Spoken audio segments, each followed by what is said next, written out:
years ago when we were a little Balboa and it was in my house, we traded out with these yogis. So we were going and doing yoga a couple days a week, and we invited them to come lift weights with us.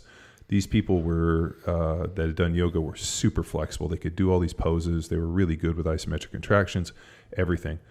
They could not squat anywhere near parallel with any form of weight. So we started with a bar on their back, and the age-old looked like a dog shitting a razor blade is where that came from.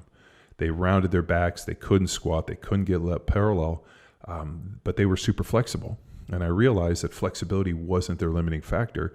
It was that active range of motion, their active stability was so poor because they couldn't maintain posture and position and stability in those deeper ranges of motion because they didn't have the strength. So then that started me down this idea that if you force people into ranges of motion that they're not strong in, they will be unstable and they will guarantee them injury. So what I would say at the seminar and when we teach people here today is we all know what the standard is. If you have Instagram and you've seen squat fails and you've fucking been on the internet and seen people ridiculed for shitty technique, you will know that, there's a passable squat below parallel, and, there's some fucking monument to, where a bunch of dipshits on the internet, hold in high regard the guy that can get splinters on his ass when he's squatting.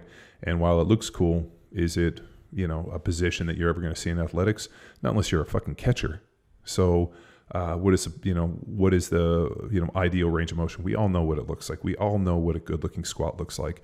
We all should be able to videotape or take a small video of what our squat looks like and have that mental preparation.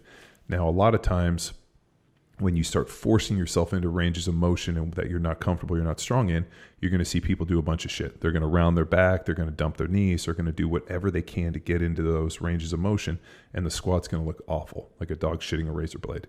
So what I would rather have people do is I would rather have you squat well to less depth or, pull from a different position and find different workarounds. I want you to lift your best lift. And as you get more proficient and stronger and more stable and start training, you can start developing strength to go into those deeper ranges of motion. And I would tell people, and Tex, you heard me say this for years, I need you to squat well. I'm going back, I'm a loaded freight train, and I'm right on track.